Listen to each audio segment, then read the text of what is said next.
Okay. Hello. Thank you, Jo, for talking with me today. Yeah, of course. Okay, so I've been doing a lot of research recently, and something that I've been seeing a lot with designers is this kind of lack of clarity about what to do during the pre project stage. And I kind of call that like the lead funnel, where Mhm. you're like convincing someone that they should hire you and then onboarding them basically. And I really, really wanted to bring you on to talk about this because you're amazing. Thank And I think you. you've got some extra special insight. So, just really quick before we start, Jo is the owner of Branding Babes Co. And your business is actually pretty similar to mine. It's really funny. We both do branding, we both do Squarespaces. We both just started the authorized trainer program with Squarespace. We both offer like branding sets that you can hire us to customize and Squarespace design kits. It's like kind of creepy how close our businesses are to each other. We're super similar. Your design style is just way cooler and funkier than mine. Oh my gosh. Well, okay. So actually, hush, first of all. Second of all, I'd asked you to like tell me what are some of like your core traits or like values of your business. And you said simplicity, quality. Um, I know like you're a very like giving and authentic person. And I think that that shows through in your work. So, we're different, but Yeah. it's so strong what you do. Now, why you're also extra awesome to bring on today is because you're a designer, but you also have a paralegal degree. And there are lots and lots of questions around contracts. So we're going to be covering that today too. But is there anything else that I missed about your business? Do you want to talk about like the charitable giving that you do? Because I think that's really inspiring and awesome too. Sure. Yeah. So since we started every year, we pick a charitable cause that we want to donate to that we feel supports female entrepreneurs. And this year we picked the Tory Burch Foundation. So it's really cool. It started by the fashion designer Tory Burch. And they just did a like video summit in New York, and they have a movement that's called Embrace Ambition. So it's all about like embracing female ambition and not seeing it as a negative thing. And so it's a really awesome cause. And so this year we're donating 25% of our profits to that. That's so amazing. It really, really is. And like I said, very inspiring because that's something I want to get into more this year. Um, okay, so let's like move on to this. Before we start talking about the lead funnel, I want to kind of just talk about like let's set the stage for the types of projects or services that you offer. Mhm. So for me, and the type of clients that you work with, because I think getting clear on this is very important. People focus a lot on the design process, which is very, very important because that's the experience, like the real meat of the experience that you're offering clients. But that's not the first hurdle that you have to get over. So something that I like to start off with is just this very clear idea of the services that you offer. So for me, to work with my studio, you have to hire us for branding or website design as an entryway. So I don't do like the smaller like business card design or social media templates. You have to book branding or website first. Is that kind of how you have your business, or how is it set up? Yeah, so for us, we offer some pre-made designs that we sell, but other than that, the entry points are the same. So custom jobs, it's branding or web design are the only entry points to working with us, no smaller business. Okay, perfect. So how do you go about presenting those services? Do you offer packages, or do you do like a la carte, or is there some kind of like combo of those two things? Mhm.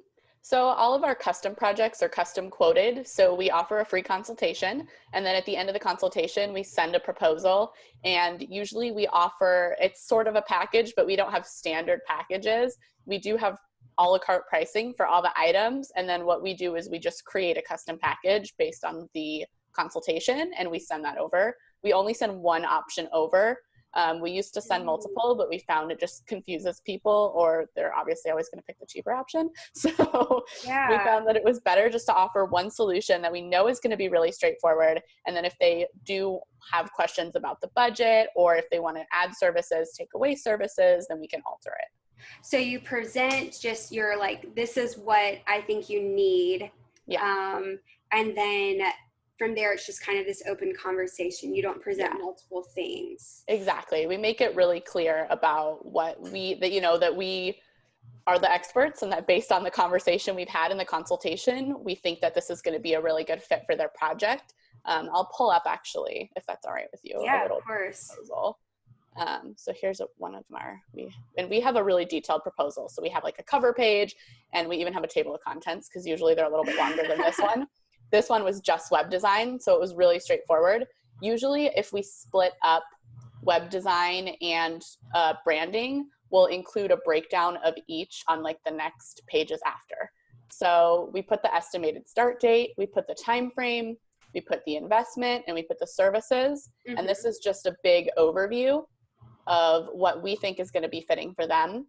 And then we go into what each piece actually includes. So this would be the web design. Like I said, if we had brand design, that would be another page added on that breaks that down. Mm-hmm. So we include, what's actually included, line items. That's sort of the itemized piece. And in this case, it was pretty straightforward. There were no add-ons, but sometimes, the price will go up and we'll include additional line items. And we also include, I found that it really helps to include the work that we're doing, even if it's not part of the final files, so that they can see exactly where the value is when it comes to line items again, because usually you can't line item like 1 round of revisions or 2 round of revisions. So we add those in as well, just as, included in the service, but not sent as part of the final files. And then, oh my gosh, I love this. And I love that you put in the platform fees also. Yeah, we always include those because we don't include them in our fees. And so we want people to be prepared for that and prepared for the plan that we think is going to be the best, because we tend to find that if they just look up Squarespace, they might not know which plan they're going to end up paying for, and it might be higher or lower than they expected. So like this one, for example, we knew we were going to put them on the business plan and not the personal plan. So we started with letting them know it was going to cost more than the base fee for Squarespace. Wow, so and to smart. make sure they're okay with it. And then, and then we also are thorough with like what it's like to work with us. We add some notes, and then we go through the day-by-day process. So again, they can really see the value and exactly what they're paying for. They're paying for their, not just, the whole finished website, but they're paying for the mock-ups that they're going to be able to go through. They're paying for the SEO. They're paying for the migration of the old site in this case. And they're paying for a lesson on using their site at the end. I love that. That is just, I think that's so important for clearly showing, it's good for positioning yourself, and it's good for kind of managing expectations, which I think can be a big problem when things go wrong. There was just room to improve how you manage expectations. And so I love how you're presenting this. And it's beautiful too. And not overly complicated. I think that's kind of like the greatest thing about it. Yeah, I think the key was we started with a pricing sheet that was like so much information on one page. And we realized it's just really clean to be able to present small information on each page that they can kind of work through. And like you said, it's more beautiful. It has more space in it. And so they can kind of just breathe and work their way through the proposal. And it feels like more of a buying experience for them. So usually by the end of like a 10-page proposal, we've cultivated a lot more trust with them. Yes, and that's so important for setting up the project to be successful, because you don't want to bring on clients into your business that don't trust you and that are just going to be like fighting with you during the design process. This is you positioning yourself as like, no, we have the solution. We know what we're doing. You're in good hands. We're going to take care of you, which I think you do that in this first stage, and you're good for the rest of the project. So I love the way that you present this. Can we talk about pricing? How do you determine what to charge? Yeah, so it's kind of evolved over time, But for the most part, we really focus on the value to client and kind of value-based pricing principles. So when it comes, and that's why we offer actually pre-made designs. I'll kind of back up to that. We've realized that for a lot of clients, it's just like a full custom project is not ever going to be a high enough value to them. If they're a brand new blogger or a brand new business that really haven't gotten to know their audience in depth, haven't raised capital yet, aren't at that level yet, you know, buy a pre-made logo. As long as it looks nice, you're going to be okay getting started, because the only place it's going to be is like on a social media account, maybe, which, you know, most people don't even recommend putting like the logo on the social account because it's better if it's a face. So it's like maybe on a social media account, most likely just on the website. So it's not worth the value of them for like a multi-$1,000 project. But once you get into print, you know, business cards, and you have a more established business, that's where we go into custom pricing. And so for us, it's usually been trying to keep it as affordable as possible to the client, because we do tend to work with really small businesses. Our sort of key clientele aren't the businesses that have a lot of money for these projects. So we really can't quote that high. And that sort of puts a cap on it for us as far as how crazy we can get with our pricing. So we price, I'd say like it's kind of market driven based on what competition is doing for a company of that size. And we try to keep it, like I said, as reasonable as possible. Yeah. So right now, like a custom project can range anywhere from maybe 1,400 up to 5,000 or more based on how many services they're adding in. Sure, yeah. But we make sure that the base price is really reasonable. And we also are able to do that by really limiting the amount of like man hours that we're putting into some of those projects. So we make sure we're really smart with time. Yeah. So you can almost kind of like figure out your audience, figure out their price point, and then work backwards from that if the audience is more important to you, which I think is a very, very important thing to like get clear on. And we're different than, you know, that's not the case for everybody. But for us, it's all about our passion is to work with this audience. So we did work backwards from knowing our audience to making what's going to serve them versus finding an audience that is going to be at the price point that we want to be at. Yeah. And I kind of do. So we both approach it from like value-based pricing versus like hourly. But I am a little different from you, where I moved my audience to fit what I wanted to charge instead of vice versa. So I think that's really great to see that you can approach it from multiple points, and it's fine. You know, you got to do what feels right for you and your business. So and just be creative with solutions. Yes. And like with our pre-made designs, that was because we decided we love these people. We really want to serve them. We can't dedicate the time to custom projects for them because they just can't afford them, but we want to be able to serve them. So we started the pre-made designs. Yes, exactly. And I love seeing that, because like my pricing is a little bit higher. Like, I mean, if you do custom work with my studio, it starts at 4,500, and that left this huge, area of people that I loved that just couldn't afford to work with us. So that was kind of my solution is, well, let me like meet you where you're at. Let me like figure out something I can create for you that takes up less of my time so that you're still getting what you need. I'm still getting to like work with these awesome people. But you don't have to spend as much money and I don't have to spend as much time. So it's mutually beneficial. And I just think like getting creative like that is really important in your business. You know, you can look at what other people are doing, but figure out what is important to you, figure out what how you want to serve your audience, and then like get creative with it. That's what we are. We're creatives, and as designers, we're creative problem solvers. So you can just apply those same principles to your business, and it's kind of fun. So let's talk about pricing revisions into your proposals and how you handle that, because that is a huge thing that I see with designers is they don't know how to enforce the revisions too. They're kind of afraid that clients are going to be like, I'm not referring you after this because you wouldn't do this other tweak. And I don't, so I want to hear your thoughts on that. Yeah, so I will say it's very different to approach revisions, I think, with like the branding side than it is the web side, because websites, we literally teach them how to revise it at the end, so they can go back and tweak it all they want. But when it comes to the design part, for every project, we include the number of revisions in our proposal, and we include them in the timeline process also. So it's all about, here's like, we're going to send you this on this day, then you send us back your comments, and then we're going to base it on this. We will sometimes allow like 1 or 2 additional rounds. It really depends on how formal the client is with their response. Like sometimes we'll do like a round of real revisions based on feedback, and then they'll just throw in something like a quick comment, and we'll both agree like, yep, this is fine. I won't count it as one of your rounds of revisions. So it kind of depends on how we're communicating with that particular client.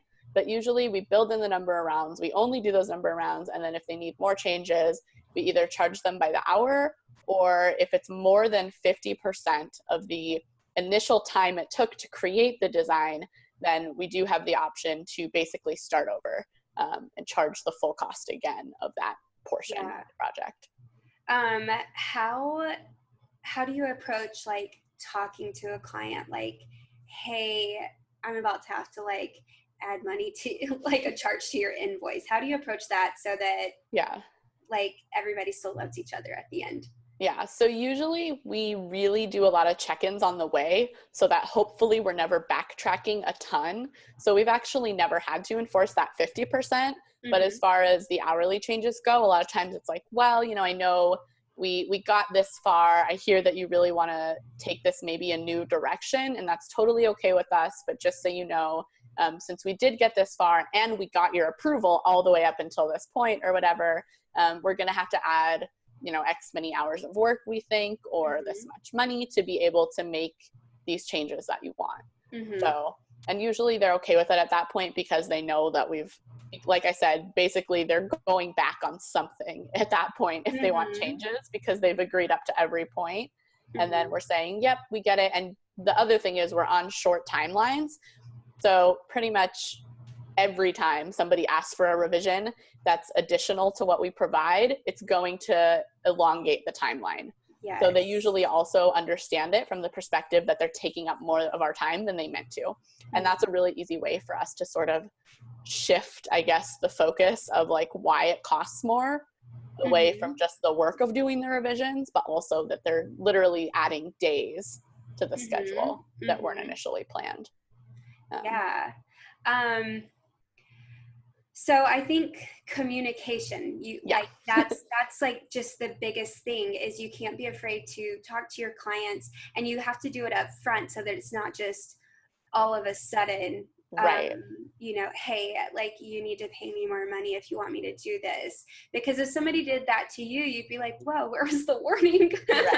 So we warn people all the way. And it's lots of like, great, we remind them constantly where we are in the project schedule of like, great, we're going to send this to you, and then we're going to complete 2 rounds of revisions. So here, okay, great, let's do the first round of revisions. And this is your second and last round of revisions. And then if you still want changes, it's like, great, well, you can see in my last email, it was the last round. We're happy to add one. Here's, the time it's going to add, the cost it's going to add, whatever changes might have to happen. Yeah, I know that sounds so simple, but it can be easy to forget. To just like say, this is your first of 2 revisions. Like I know for me, when I was like asking for something from a client, I'd go, hey, can you send over this? But I would forget to say, can you send it over by tomorrow? And it's like, then tomorrow would happen, and I'm like, they didn't send this, and I'm like, I didn't tell them to send it by today, and it was like, oh yeah, that's on me, my bad. I definitely have been there. I think when you go back and forth with email, especially when I started, it was all email, and we were just going back and forth on these crazy long email threads, and so stuff would get lost, or I wouldn't be as clear. Now we have client pages on our website, and those we literally write like what day we're on. Every day we update it. So like, here's what day we're on of the project. Here's what step we're on. So you know where we are in the calendar. And then we put deadlines on the top. So like, you have to upload X file by X date, or you need to provide feedback on this round 1 of revisions by this date. And so that keeps me on track more than anything, because I find that half the clients don't even necessarily read the dates, but they're there so that they do know if I need to remind them or enforce them, basically. I love that. When you said that, it kind of made me think that you're just like, dear client, and like, today I'm doing this. What I'll are pull you this doing? up. That's basically what it looks like. It's like day one. And like we even have when they first start their project, it's like day one and it has a little welcome note. And it's like, oh, like, welcome. We're so excited to get started on your project. Here's the first steps. I'll pull up a client page so you can see it. It's really, This I find is that so they helpful for you to show everything. Thank you. Yeah, and legally it helps too with like having all the contracts and everything in one place. We put the proposal there, we put the contract there, so they can always refer back to it. Let me pull this up. Should have had this one ready too. Oh, that's not a problem at all. Okay. So you do this instead of a project management tool? Yes, I do this instead of a project management tool. I just don't like paying for project management tools. Yeah. So how do you I mean, this is kind of off topic since this is now the project phase instead of the pre-project phase, but like, how do you handle communication then instead of like typing it into your project management system? Yep. What do you So do? it's all email and then these custom client pages. And we have a lot of pre-made emails on Gmail that we just paste in. So I'm going to pull up a welcome page. This is a client that's just getting started on here. So it helps to have these, information. I'm so excited to see this. It's not that snazzy. It's just a Squarespace page. Okay. So this is what it looks like on the website when they log in. It has their contract and their proposal so they can access it. This lets them, for all our custom clients, we do let them schedule calls at will with us that are video calls. So this is a link to be able to book a half-hour video call with us basically anytime. So instead of providing feedback in writing, if it's easier for them to hop on a video call, they can do that. So far, like, knock on wood, we haven't had anyone really abuse this and overschedule calls, but we'll see. And we put any upcoming calls, we put upcoming deadlines. This is, so like the first day, we have this little note and we wanted them to upload their, web copy that they already had, their logos, things like that. So we have a file upload button for them that leads to a shared Dropbox folder. Love it. And then this is just, we have a call and email button also at the bottom. And so as we go through the project, we stack things on top so they'll know exactly what day we're in. We'll add notes. This is like mock-ups we uploaded. So, and every day we go in and update that according to what day it is and what we're doing on that day. Because pretty much every day we either are sending files to them or they owe us something on a deadline. So it's always being updated.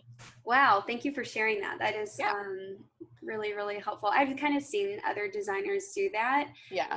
And I've like kind of started to implement it and then I don't, or like I don't follow through with it, but I'm watching that and I'm like, I want to do this. And it's hard to keep updated, but I found that it's just so much better when I do. And it's also like for onboarding, it's a crucial part of onboarding for us because that's where we keep like everything for that one client. So that's where their contract is, their proposal is. So that's sort of when we know we have all their stuff and their onboarding is pretty much complete. We load it all up in that page and that's like the end of the onboarding process is we send them that page link, it's password protected and like, great, here's all your stuff, you're officially a client.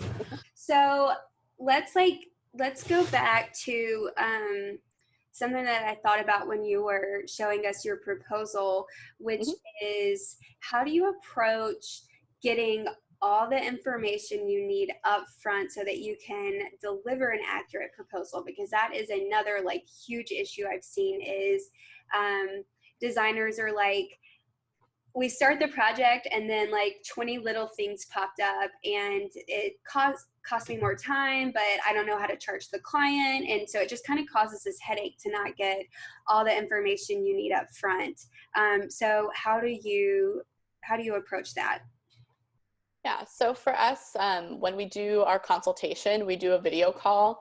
It can be anywhere from a half hour to an hour usually, or if we meet in person, we'll meet at like a coffee shop and do a consultation. But usually that's the time when we're getting all the information from the client, and we have a really thorough list of questions that we go through to Mm-hmm. try to make sure nothing is left out. And we're constantly updating that list as well.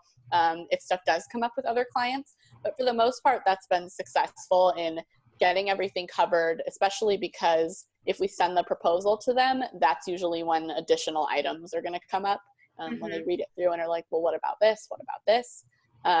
And then from there, we just make it really clear that we aren't afraid to charge them. if if they're going to add on after that, like we've set everything in stone, so it's fine, we can add it, but it's going to cost money. Yeah. Anything that costs us time in this tight timeline is going to cost money. So Yeah. You know, that like makes me think of this other thing. I've done a lot of research and I've seen a lot of like issues around the web design process and owning a yeah, web design business, and you're just bringing up so many good points that I want to talk about, because I think attitude and confidence is also super super important. Like, you know, if you went to a hairstylist or a dentist or like somebody who prepares taxes, and they were like, can you use this tool? Is it okay? right. Is it okay if you like come in at this time? I actually like found this thing when I was like in the middle of doing this, and it's gonna cost, you know, like nobody's Right. like that. They're just like, hey, like this is like It's straightforward. this is what like came up, and now I'm telling you about it, which you kind of hired me to do, and how do you want to move forward? And it's, you Right. know, it really can be as easy as that. It doesn't have to be this kind of scary thing, but it is about attitude. You have to step into that and Right.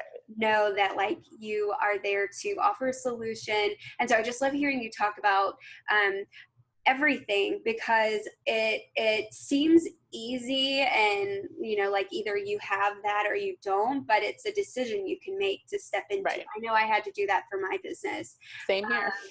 Yeah, so and then it's easy, you know, you think Right. it's like this big scary thing, you do it once, you didn't die, you know. Right. It's like practicing, it's flexing your muscles. And once you start doing it, you're like, oh, this feels good. I should do this more. And Yeah, it's like, all right, and I know how to exercise this now.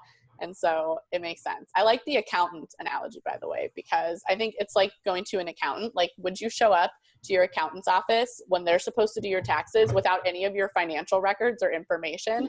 Or if you did that, would you not expect your accountant to like get on your case about it? yeah, Going to your web designer and like starting your project if you don't have your copy or your branding ready.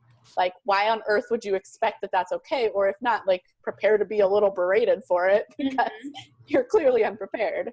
yeah, but you know, it's a matter of like educating people before the project starts, so they have that expectation. Exactly. And that is on you. You know, like if you went to an accountant and you don't know anything about like taxes or finances or Right. like You have to know what to bring. organizing your business, you're going to go to them and go, tell me what I need to do.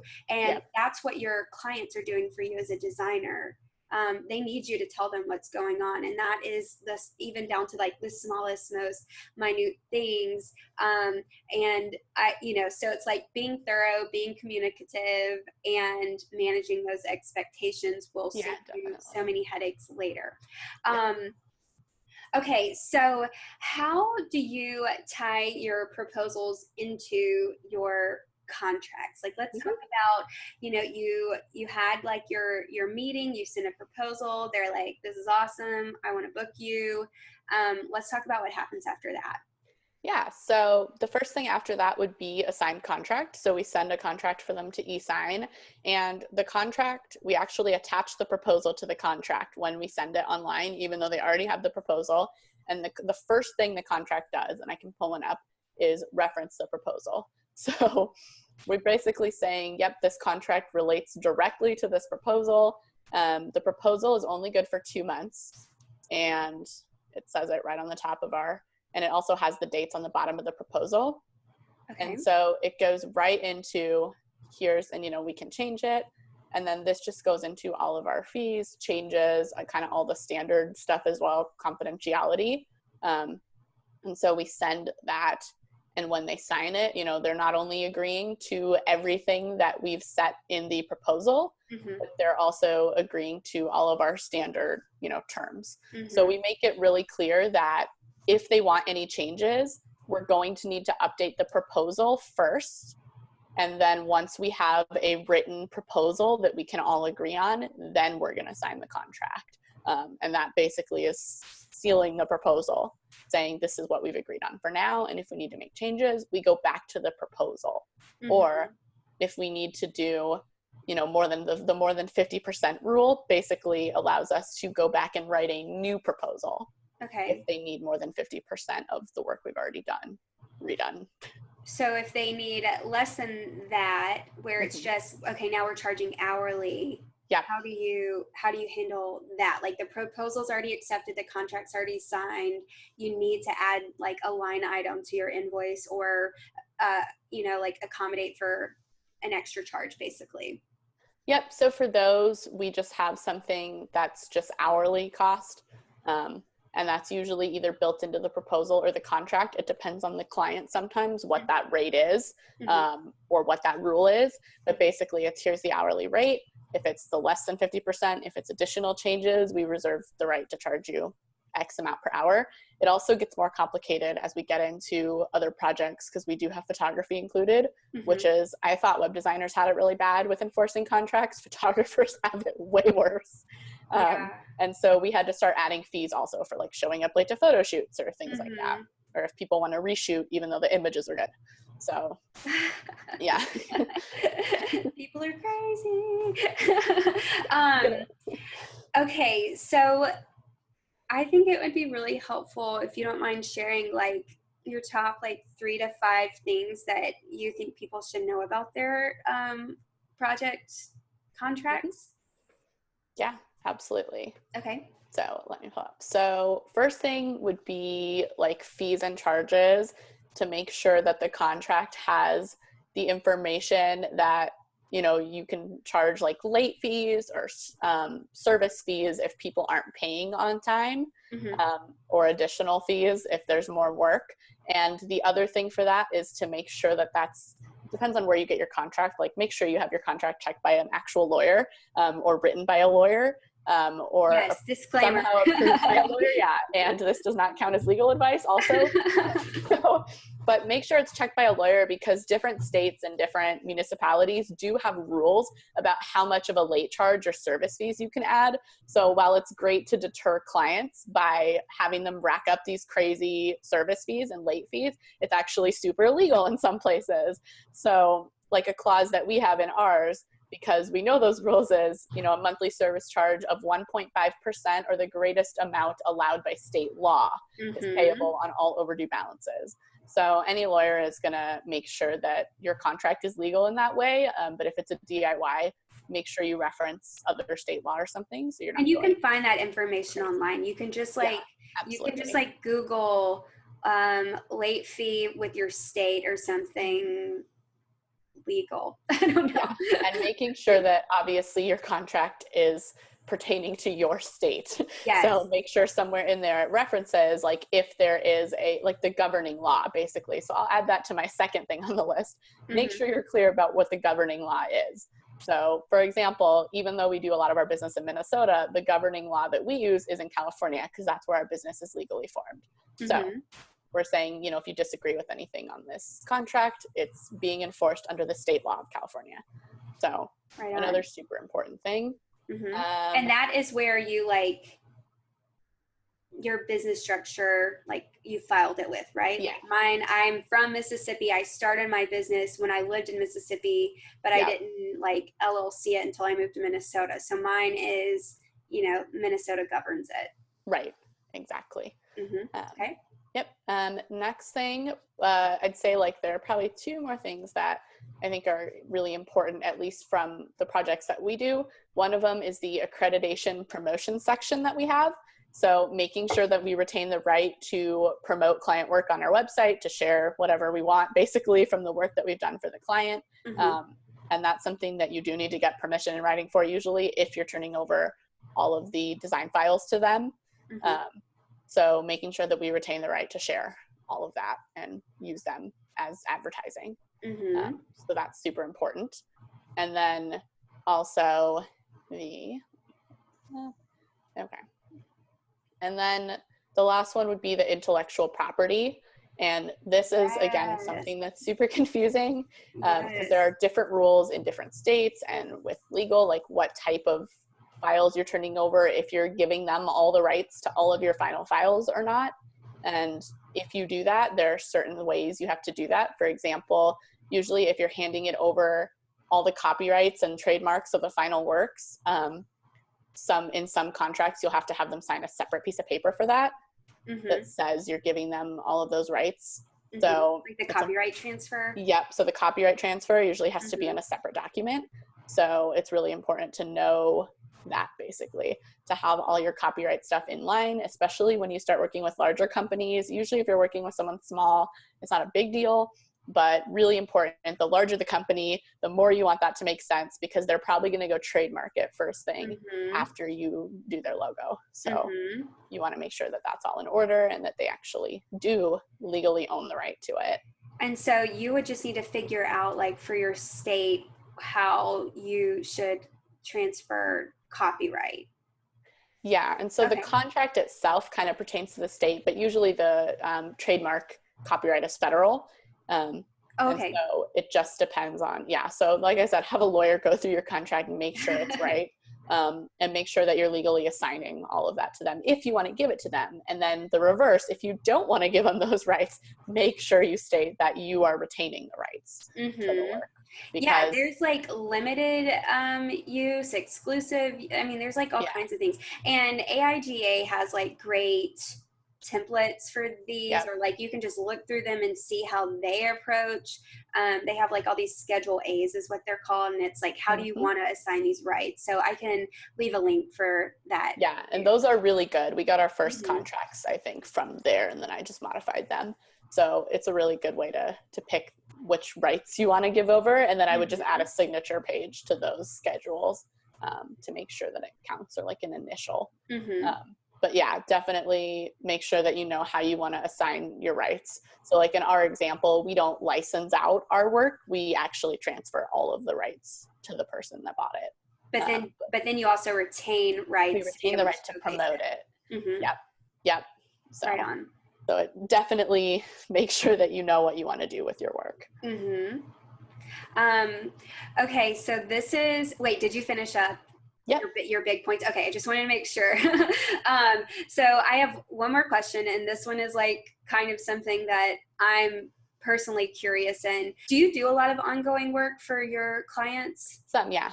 Okay, so like that's like a big thing I do in my business. You come in, you have this like first big project for branding and or website, and then if you want to book ongoing work, then it's like I handle it a little bit differently. It's like not as formal of a process, but you need to have like a contract or some kind of agreement in place for that ongoing work. So how do you approach that? So we actually have a separate contract entirely for ongoing work. So this contract relates only to the initial proposal. And then there's another contract that's a little bit shorter, but it's just for ongoing work. Basically, here's again the same payment agreements, the same information, but instead of pertaining to a proposal, it's just like having a freelance contract with someone. Okay. So you're basically signing like an hourly freelance independent contractor agreement with that company or that individual. So you don't do a proposal for it. You just have this like agreement, and then you list out. So we list out the hourly rate. Yeah. And then, service fees, all that. Instead of having a proposal, it's listed in that contract. Since we've already worked with them, that way we're not sending new proposals every time we want to add on like an hour worth of work. It's just an ongoing freelance agreement until terminated by either party. Okay. And then that's going to have like that, like transfer of rights and licensing, or however you want to approach it. That's also going to have terms for that too. Yep. Same thing. And so basically when you're doing a freelance agreement, you can sign one that says, any work,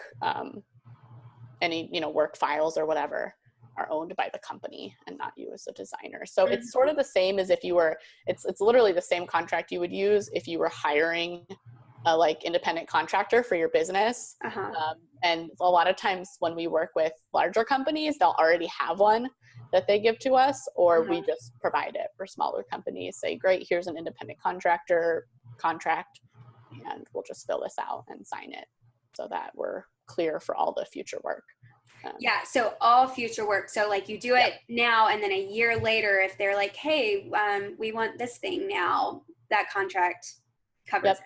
And it's the same as we also fill out a tax form when we do that. So that's when we do a 1099 MISC for the company, and we'll give that to them as well. So it's literally, like I said, hiring a freelancer or an independent contractor for their business at that point versus hiring out like that one piece of particular proposed work. Right on. Wow. Okay. So that's all my questions and talking points, but I've learned a lot. This has been so helpful. It's just fun to kind of like hear someone else's like approach to all of this stuff. And I really don't think that this like pre-booking process is talked about enough, clearly, because there are so many questions around it. So thank you so much for your time and for kind of letting everyone know more about how you approach it. Yeah, no problem. This was awesome. Thank you for having me.